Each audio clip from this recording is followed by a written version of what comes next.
चलिए पुनः आप सभी का स्वागत है आपके अपने इस ऑनलाइन प्लेटफॉर्म पे।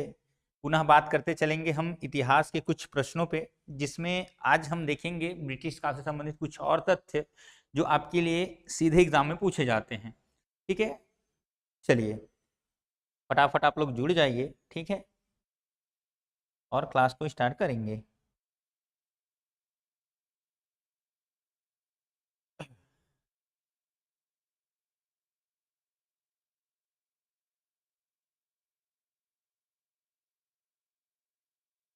क्लियर है? जुड़ जाएंगे सभी जल्दी, फिर स्टार्ट करते हैं क्लास।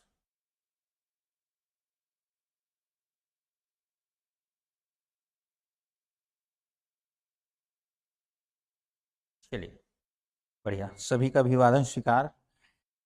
ठीक है, सभी का धन्यवाद जो आप बहुत अच्छे से नियमित रूप से पढ़ रहे हैं। ठीक है, थोड़ी सी व्यस्तता के कारण मैं बहुत ज़्यादा समय नहीं दे पा रहा हूँ, बट ठीक है, अपना बेस्ट जो हो सकता है मैं देने के लिए पीछे नहीं रहूँगा। ठीक है, चलिए मैं थोड़ा सा कमेंट वगैरह पे आज और कम ध्यान दूंगा, कल से बहुत अच्छे से आपका कमेंट लूंगा। ठीक है, कल और थोड़े से ज़्यादा से प्रश्नों पे बात करेंगे। ठीक है, चलिए तो आज बात करते हैं पुनः कुछ महत्वपूर्ण प्रश्नों पे जो आपके एग्जाम में सीधे से पूछे गए हैं। इस राज्य में नियुक्त निम्नलिखित में से किस ब्रिटिश अधीक्षक के कार्यकाल में सामंत भारती का विद्रोह हुआ था? एक प्रश्न आया था। ठीक है, कभी देखा हूं मैं, शायद इसमें है कि नहीं है वो पीडीएफ देखना पड़ेगा एक बार, है ना, क्वेश्चन शामिल है कि नहीं। एक पूछा था कि ये सामंत भारती का संबंध किससे है, प्रश्न आया हुआ था, है ना। तो जो सामंत भारती की जब बात आती है तो याद रखना ये क्या है, तो ये विद्रोह है भाई, पूछ दिया था। सामंत भारती क्या है, जगह का नाम है, विद्रोह क्या है, तो ये विद्रोह है, ध्यान रखिएगा। ठीक है, मेजर एगेन्यू में मिस्टर सैंडिस, मिस्टर विल्किंसन और क्राफर्ड, ये चार अलग अलग अंग्रेज अधीक्षक या अधिकारी का नाम दिया है। इसके अकॉर्डिंग आपको चीजों को आंसर देना है। ठीक है, चलिए कमेंट करेंगे आप लोग, पहले क्वेश्चन का आंसर आप लोग देंगे आज। ठीक है, ये बहुत अच्छा सवाल है, इससे संबंधित चीजों को पूछा गया है। ठीक है,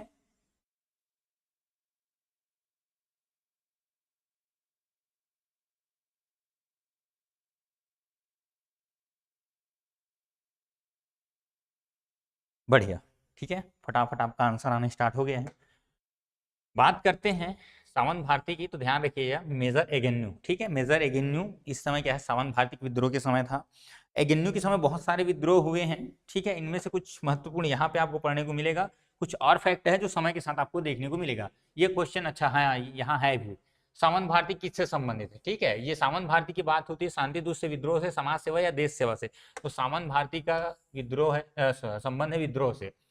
ठीक है, नाम देख के समझ ही नहीं आएगा ये हो क्या सकता है, जब एक बार पढ़ लिए हो तो ये लाइफ टाइम क्या दिमाग में सेट हो जाएगा कि भाई सामंत भारती हम पढ़े, विद्रोह पढ़े सर।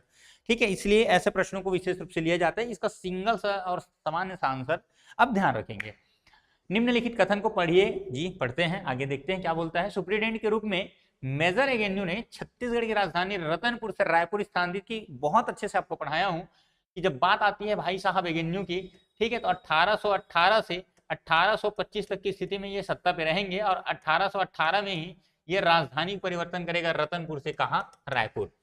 उसने छत्तीसगढ़ प्रशासनिक ढांचों का पुनर्गठन किया। उसने छत्तीसगढ़ में पंचायती व्यवस्था स्थापित की। प्रशासनिक ढांचों का इन्होंने पुनर्गठन तो किया है, लेकिन पंचायत व्यवस्था स्थापित की, ये पूर्णतः गलत है। इसका आंसर देखेंगे तो रहेगा ए और बी। ठीक है, एक और दो जहां पे सही है वो इसका परफेक्ट और करेक्ट आंसर रहेगा। ठीक है, तो यहाँ पे जब बात होती है इस प्रश्न की, तो इसका सही सा आंसर आपको मिलेगा ऑप्शन ए, कूट नंबर 1 और कूट नंबर 2, क्योंकि बाकी चीजों को आपने बहुत अच्छे से शानदार पढ़ा है। पहले आया एडमंड भाई साहब, ठीक है, एडमंड के बाद आता है दूसरे नंबर पर आता है एगेन्यू। ठीक है, चलिए क्लियर है, 3 प्रश्न हो गए। चौथा प्रश्न, बस्तर और करोन का विवाद छत्तीसगढ़ के किस ब्रिटिश प्रशासक के सामने आया था? एगेन्यू, सैंडिस, क्राफर्ड या विल्किंसन। 4 अलग अलग इसमें ऑप्शन है। ठीक है, बस्तर और करौन की जब बात आती है, ठीक है, तो किसके समय आया था भाई? सैंडिस। ठीक है, बस्तर याद रखना। करौन क्षेत्र की जब बात आती है, कालाहांडी उड़ीसा क्षेत्र ध्यान रखिएगा। ठीक है, कालाहांडी वाला। ठीक है, और कालाहांडी ओडिशा। ठीक है, पहले उड़ीसा लिखा जाता था, अब लिखा जाता है ओडिशा। ठीक है, ध्यान रखिएगा। काला हांडी वगैरह की जब बात आई तो आपको याद आना चाहिए किसी नदी का उद्गम मैं आपको पढ़ाया हूँ। अब कौन सी नदी का उद्गम है आप लोग कमेंट करके बता सकते हैं, ठीक है। अगर वास्तव में आपकी पढ़ाई में अगर धार है तो आप इस प्रश्न का जवाब देकर बताएंगे भाई, ठीक है। मराठा कालीन छत्तीसगढ़ में ब्रिटिश नियंत्रण शासन का अंतिम ब्रिटिश अधिकारी था, ठीक है। अब पूरा आपको सीक्वेंस समझा दिया हूं, एडमंड से लेकर क्राफर्ड तक की पूरी नाम नंबर सहित, ठीक है, पूरी चीजों को समझा चुका हूं। तो अंतिम ये है, ठीक है, प्रथम एडमंड है, ठीक है। उसके बाद आता है एगेन्यू, तो प्रथम कौन है भाई ये, अंतिम कौन है ये। प्रथम आपको क्या पूछे भाई, प्रथम सूबेदार पूछे तो महिपत राव, पुनः आपको लिखवा दे रहा हूं।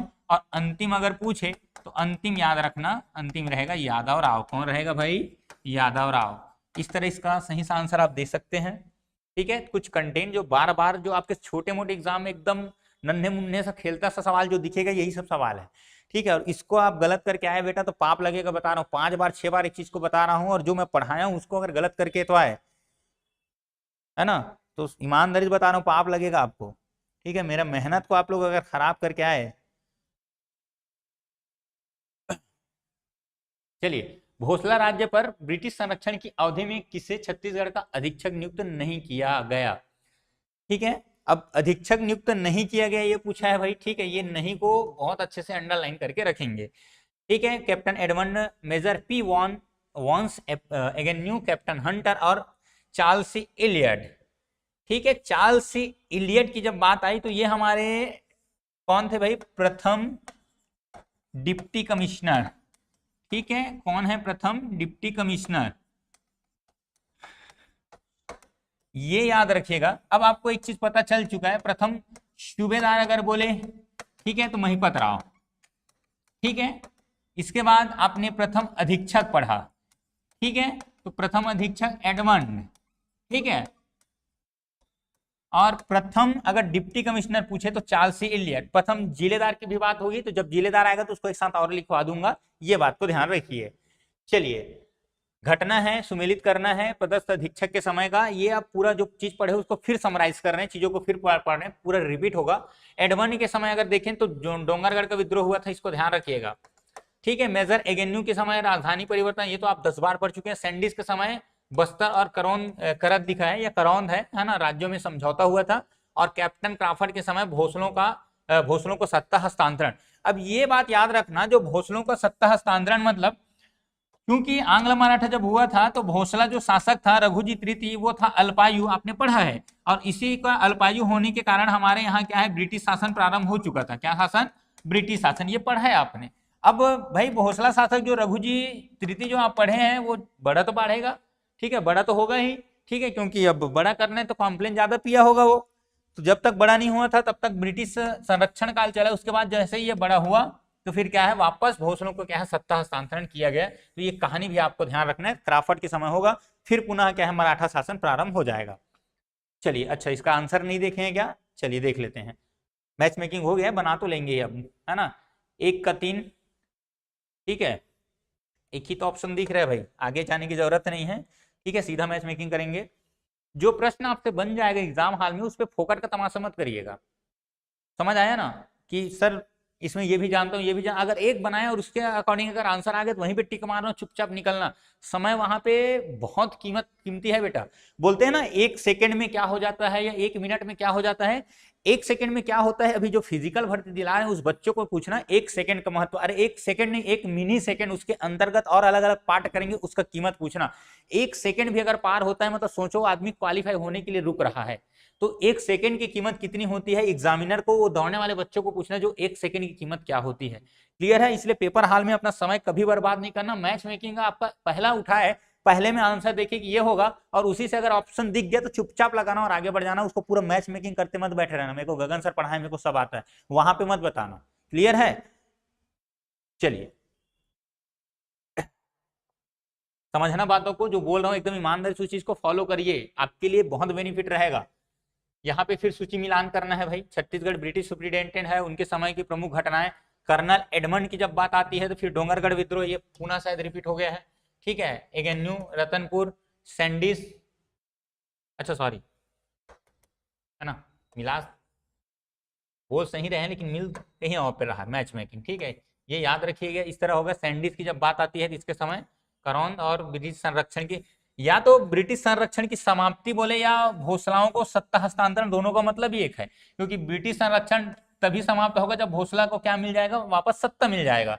क्लियर है। चलिए, तो इसका अगर आंसर देखेंगे तो 1 का 2 है, 2 का 1 है, 1 का 2, 2 का 1, ठीक है, 1 का 2, 2 का 1, इसमें 2 ऑप्शन में दिख रहा है। आगे देखेंगे 3 का 4 और 4 का 3 3 का 4 और 4 का 3, ऑप्शन नंबर ए, ठीक है। तो इस तरह से आपको चीजों को मैच मेकिंग करना है और मैच मेकिंग करके क्या है, इसका आंसर सटीक निकालना है। चलिए, ब्रिटिश नियंत्रण काल में छत्तीसगढ़ के जमींदारों से लिए जाने वाले कर का नाम, ये कर का नाम आपने पढ़ा है भाई, शायर मतलब आयात निर्यात कर वगैरह जो होता है, सिवाई वगैरह भी आपने पढ़ा है, ठीक है। ये इसका सीधा सा आंसर क्या मिलेगा आपको, टकोली, ठीक है। क्या लिया जाता था, टकोली। ये प्रश्न पुनः रिपीट हुआ है और एक आध बार क्लास में संभवतः पढ़ाया हूं, ऐसा मुझे प्रतीत हो रहा है भाई। ये प्रश्न मैं देखा हूं, पढ़ाया हूं, या हो सकता है क्या बहुत सारे प्रश्न रहते हैं, मुझे ऐसा लगता है कि ये मैं पढ़ा चुका हूं क्या, ठीक है। लेकिन मुझे ऐसा ध्यान आ रहा है कि ये प्रश्न मैं शायद पढ़ाया हूं आपको, ठीक है, या क्वेश्चन में नहीं रहा होगा तो मैं अलग से इसको बताया हूं, लेकिन पढ़ाया हूं ऐसा मुझे प्रतीत हो रहा है, ठीक है। चलिए, ब्रिटिश काल में पंड्या का अधिकार क्षेत्र क्या था, ठीक है। पंड्या की जब बात आती है, न्याय व्यवस्था, राजस्व व्यवस्था, शिक्षा व्यवस्था या सैनिक व्यवस्था। पंड्या की जब बात आए तो ध्यान रखिए, इसमें अलग अलग आपने पढ़ा है, ठीक है। राजस्व व्यवस्था संबंधित है, ये पद अस्थायी था, ये भी ध्यान रखिएगा। कौन सा, ये पद अस्थायी था। कार्य समाप्त होने के पश्चात, ठीक है, कार्य समाप्त होने के पश्चात इस पद को समाप्त कर दिया जाता था। कार्य समाप्ति के पश्चात पद की क्या हो जाती थी, समाप्ति, ठीक है। आपने एक पंडरी पांडे नाम सुना होगा, है ना, शायद मैं उसमें बोलते बोलते सही बोला हूं कि गलत, मुझे थोड़ा सा ध्यान नहीं आ रहा है। पंडरी पांडे मतलब जो मादक पदार्थों पे कर वसूल करता है ना, ठीक है, मादक पदार्थों में कर वसूली करता को पंडरी पांडे बोलते हैं, लेकिन मादक पदार्थों पे लगने वाला कर जो होता है, ठीक है, उसको बोलते हैं कलाली, ठीक है। तो इन पे जो पदार्थ पे जो टैक्स लगेगा उस टैक्स का नाम कलाली है, ठीक है। और ये चीज पंडरी पांडे वगैरह की जो बातें हैं उस चीज को ध्यान रखिएगा। संभवतः मैं सही बोला हूँ, मगर नहीं तो मुझे ऐसा थोड़ा सा ध्यान आ रहा है कि अगर हो सकता है, क्या है, बोलते बोलते कभी होता है ना, ठीक है, तो इस बात को ध्यान रख लीजिएगा। ठीक है, तो ये महत्वपूर्ण बात राजस्व व्यवस्था संबंधित है। पंड्या की जब बात आती है, इसके अलावा भी आपने अलग अलग नाम पढ़ा है भाई, ठीक है। चलिए, तो इसका आंसर क्या होगा, ऑप्शन नंबर बी।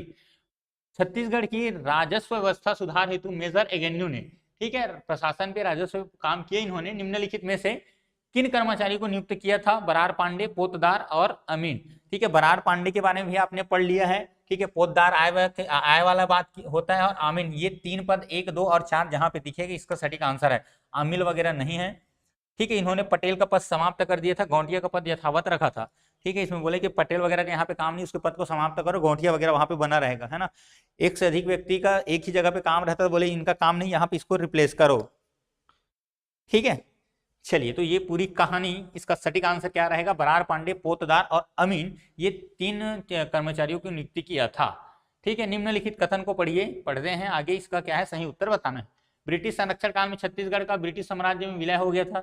छत्तीसगढ़ के प्रशासन के लिए ब्रिटिश सुप्रिंटेंडेंट की नियुक्ति हुई थी, हाँ हुई तो थी, ठीक है। विलय हुआ था, देखते हैं। सुप्रिंटेंडेंट को नागपुर के रेजिडेंट के अधीन कार्य करना पड़ता था।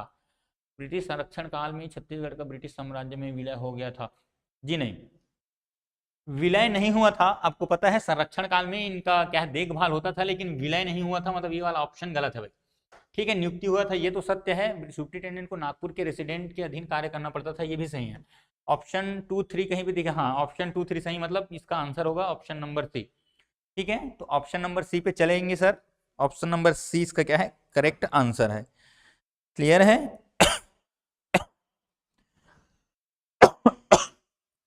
चलिए, ठीक है, इस प्रश्न का सही सा आंसर यही है, आपको ध्यान रखना है।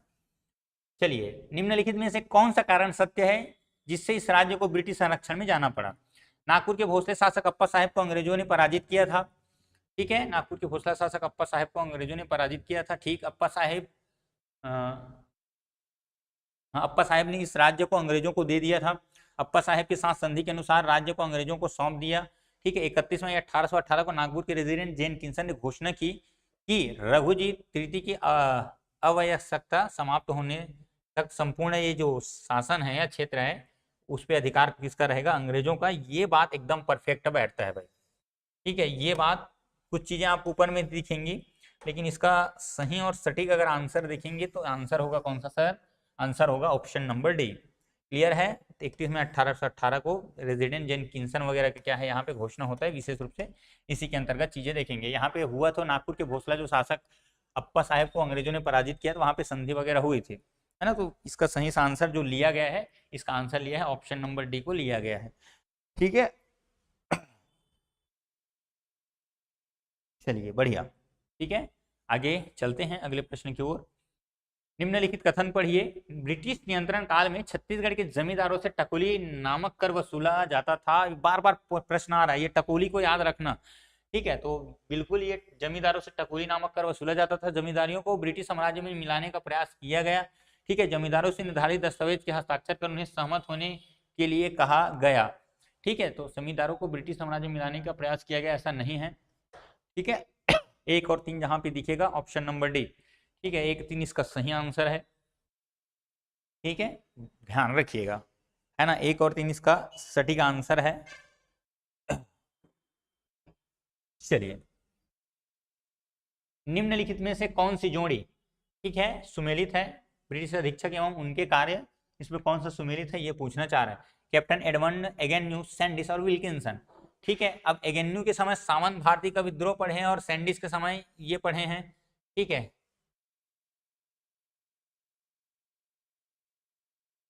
एगेन्यू, अच्छा सुमेलित है पूछा है ना, तो ठीक, इसका आंसर क्या देंगे सर, आंसर देंगे ऑप्शन नंबर सी, ठीक है। क्योंकि देखो एडमंड के समय सामंत भारती का विद्रोह नहीं हुआ, ये तो इसके समय हुआ है। तहसीलदारी व्यवस्था का प्रारंभ आप 1852, 53, 54 के आसपास देखेंगे, यहाँ का नहीं है ये।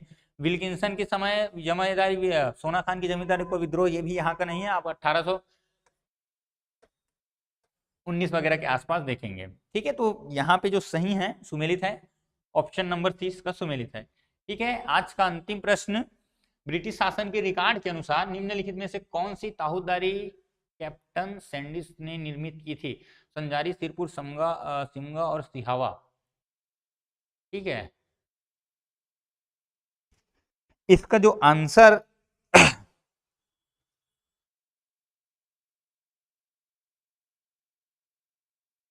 बढ़िया, चलिए इस प्रश्न का अगर आंसर अगर देखना चाहें, सिरपुर, संजारी, सिमगा और सिहावा, इसका आंसर लिया गया है क्या, सिरपुर। सिरपुर वगैरह जो है ताहूतदारी व्यवस्था, जहां तक मुझे ध्यान है ये मराठा काल की बात है, ठीक है।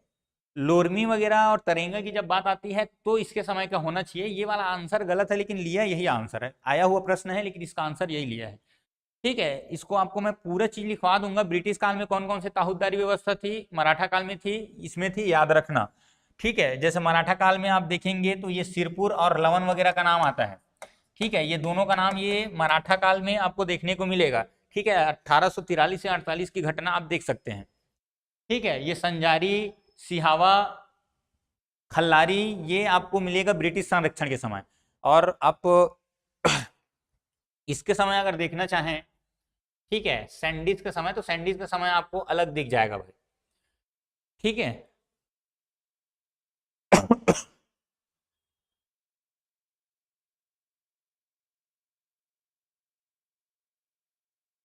क्लियर है। तो इसका आंसर ये लिया गया है। अगर ऑप्शन में ये रहे तो ले लेना, क्योंकि एक बार आंसर लिया है तो वो पलटता नहीं, जनरली व्यापम का लिया हुआ आंसर है, ठीक है। तो यहां तक चीजों को पढ़िए। पूरा 17 क्वेश्चन कंप्लीट है आज का, मतलब सॉरी 16 क्वेश्चन कंप्लीट है। इतना पढ़ के आइए, कल थोड़ा सा मैं ज्यादा क्लास लूंगा, है ना। संभवतः कल क्लास थोड़ा सा समय आगे पीछे हो सकता है ना, हो सकता है, होगा ही, ऐसा नहीं बोल रहा हूँ, है ना। थोड़ा सा व्यस्तता रहेगा, बाकी कोशिश रहेगा कि 3:30 बज रहे, नहीं हो पाया तो मैं आपको इन्फॉर्मेशन दे के समय से पूर्व आपको क्या है बता दूंगा कि समय कब रहेगा क्लास लाइव का, ठीक है। बाकी संभवतः अपने समय पे जो रहता है वही रहेगा, अगर ऐसा हुआ तब की बात है, ठीक है। चलिए इतना पढ़िए, स्वस्थ रहिए, मस्त रहिए, बहुत अच्छे से पढ़ते चलिए। पूरी चीजों को पढ़ाने की जिम्मेदारी मेरी है। आप ईमानदारी से क्लास को कंटिन्यू रखिए, ईमानदारी से चीजों को बार बार रिवाइज कीजिए। इससे क्या है, आपके तैयारी में और धार मिलेगा। आगामी ये एग्जाम बहुत नजदीक है, जितना ज्यादा आप पढ़ेंगे पूरे, चाहे पीएससी का पेपर हो, चाहे कांस्टेबल का पेपर हो, चाहे एसआई का पेपर हो, पूरे पेपर में छत्तीसगढ़ क्लास अपने आप में निर्णायक भूमिका में रहेगा और इस निर्णायक भूमिका में आपका मदद करेगा हमारा ये क्लास। क्लियर है? चलिए इतना पढ़िए, इतना पढ़कर पुनः उपस्थित होइए। तब तक के लिए सभी को धन्यवाद, नमस्कार।